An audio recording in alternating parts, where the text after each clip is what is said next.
Amados irmãos, vamos aqui então para a segunda parte, ok? Da nossa lição. Nós vamos falar sobre a suficiente e perfeita obra redentora. Então nós vamos iniciar falando sobre a preciosa redenção. Antes de nós iniciarmos aqui, eu já quero pedir a você que está chegando, se inscreva em nosso canal, deixe o seu like, compartilhe, pois é importante para nós, pois o YouTube entende que o nosso conteúdo tem relevância e assim poderemos alcançar mais pessoas e grupos através da propagação do Evangelho. Então nós estamos falando sobre a redenção, né?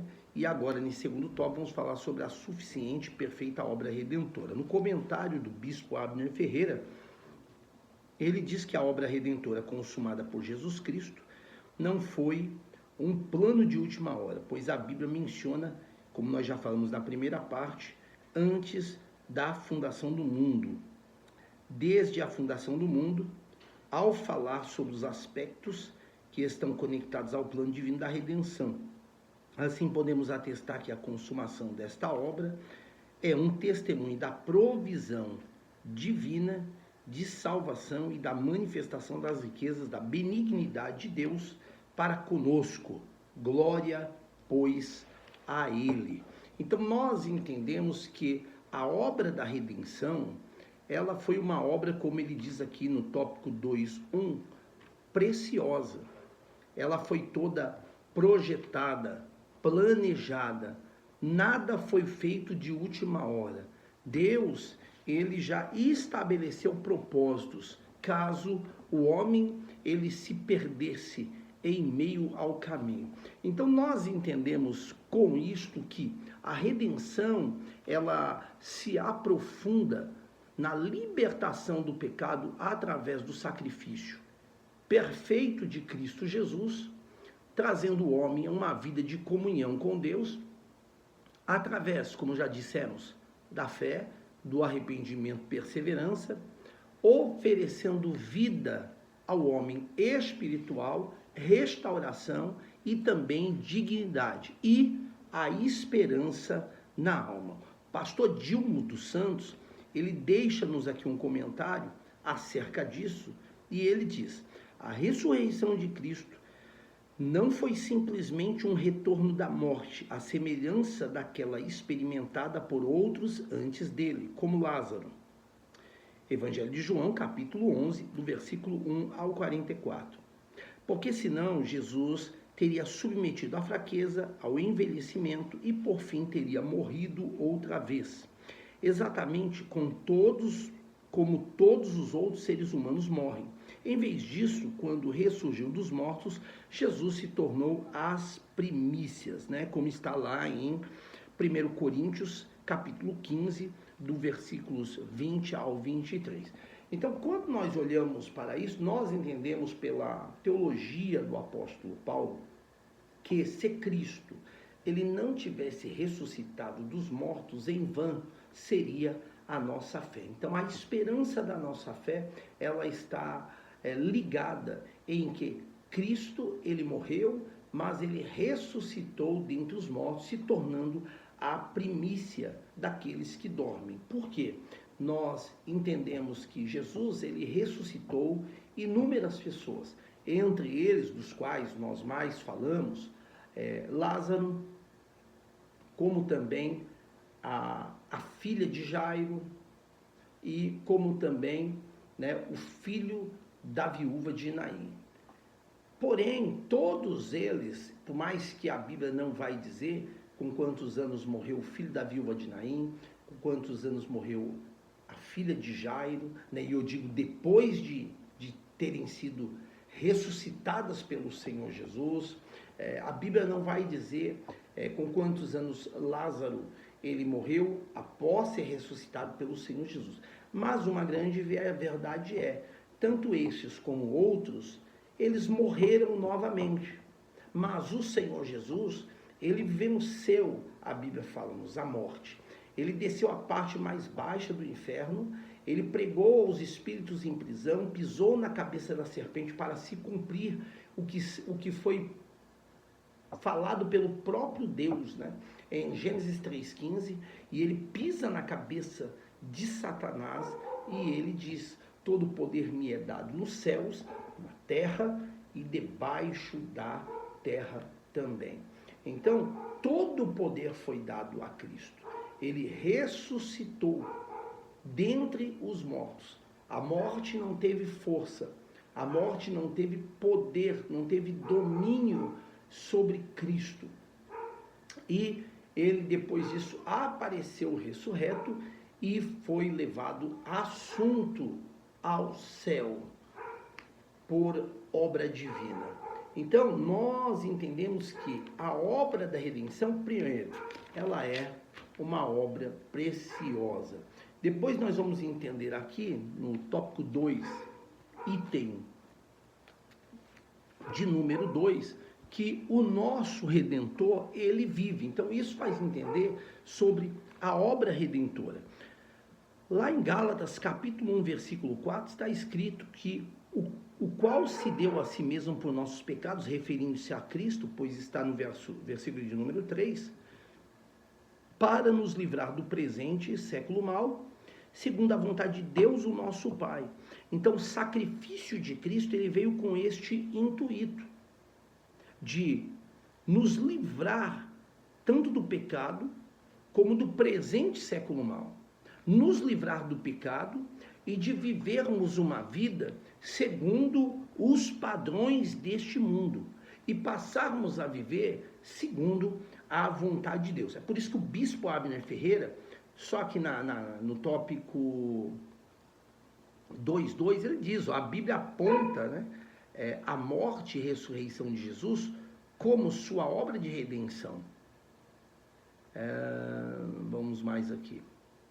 O resgate do homem por Jesus Cristo através de sua morte. Portanto, a redenção nos é proporcionada pelo Filho de Deus, que nos faz livres. E aí ele traz o versículo de João 8,36, que diz: se, pois, o Filho vos libertar, verdadeiramente sereis livres. Então, aqui em Gálatas, que nós acabamos de ler, como também esse outro texto do Evangelho de João, isso aí nos deixa claro que Cristo foi o executor desta grande obra. E nós entendemos que a obra de redenção, é claro, sem Jesus não haveria de forma alguma a remissão dos nossos pecados. A execução do plano, ela tinha que ter uma vítima, e essa foi o nosso Senhor Jesus Cristo, como nos mostra-nos a palavra do Senhor, aqui na primeira epístola de João, tá? Do apóstolo João, deixa eu achar aqui, capítulo de número 2, versículo de número 1 e 2, que diz: meus filhinhos, estas coisas vos escrevo para que não pequeis, e se alguém pecar, temos um advogado com o Pai, Jesus Cristo justo, e ele é a propiciação pelos nossos pecados, e não somente pelos nossos, mas também pelos de todo mundo. É aquilo que nós sempre falamos. O Senhor Jesus, ele é salvador de toda a humanidade. Ele é salvador de todos. Agora, o fato de ele ser Senhor é tão somente daqueles que se propõem a serem servos, se propõem a ter uma vida de obediência à sua santa e bendita palavra. Aí depois nós vamos ver aqui também, né, a necessidade, tá, da redenção, que aí diz, o encanto do pecado leva o ser humano a caminhar por seus caminhos. E ele deixa-nos um versículo aqui de João 8,3, que é aquele texto da mulher adúltera, que foi pega no ato de adultério. Então, o que é importante nós compreendermos dentro aqui desse tópico, tá? Para nós finalizarmos aqui a segunda parte, é que o pecado, ele leva as pessoas, né, a praticarem aquilo do qual elas dão lugar para se praticar. Então nós vemos que é o caso desta mulher. Essa mulher aqui, ela estava já, pela lei, sentenciada à morte. Eu acho que em vários vídeos eu faço menção da mulher adúltera, porque a história, o testemunho desta mulher cabe em qualquer mensagem bíblica, porque nós vemos que pela lei ela já estava sentenciada à morte. Por mais que eu digo que Salomão escreveu que todo aquele que confessa e deixa alcança a misericórdia, eu costumo até dizer que eu acredito que Acã, né, ele foi salvo porque ele confessou que tinha escondido os despojos babilônicos, e eu acredito que ele foi salvo. Mas aí alguém diz, mas então por que ele foi apedrejado? Ele e toda a sua família, toda a sua descendência. É porque a lei era olho por olho, dente por dente. Então está escrito, toda alma que pecasse, essa deveria morrer. Então assim, a pessoa poderia até em Deus alcançar a salvação, mas a lei ela deveria ser aplicada.